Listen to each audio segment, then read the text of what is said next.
Merci à vous de nous rejoindre pour cette édition d'information.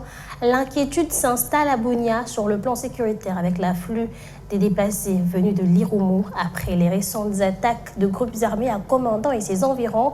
Certains leaders d'opinion craignent l'infiltration des miliciens, surtout ceux de la FPIC parmi eux. Ils appellent à la vigilance des services de sécurité pour la surveillance du mouvement des personnes, pourvu que l'ennemi ne puisse profiter de la situation pour s'infiltrer dans la ville de Bunia. Après plusieurs tentatives manquées depuis Bunia, Marcus Jean Leïka pour ce reportage.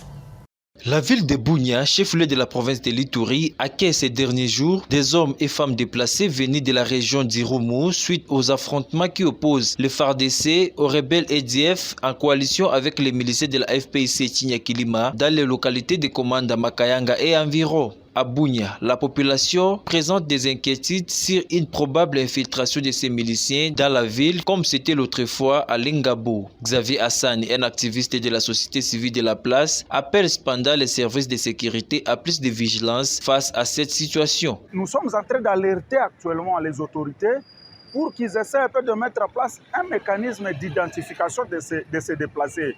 Nous, de notre côté, en tant que jeunesse Nabiso, nous craignons que dans ce flux de la population, qu'il y ait infiltration de l'ennemi dans la ville de Bunia, qui va servir de l'éclaireur pour les ennemis de la paix. Savoir au moins leurs identités. Qui sont-ils? Ils n'ont pas amené des armes. Le commissaire provincial de la police à Ituri, le commissaire divisionnaire adjoint Ngoï Sengelakio, dit avoir mis déjà des dispositions nécessaires, des éléments de la police dans la ville de Bunia et ses environs pour pallier à toute éventualité. Avec l'afflux des gens, un rebelle peut en cacher un autre. Donc il faudrait que la population soit éveillée.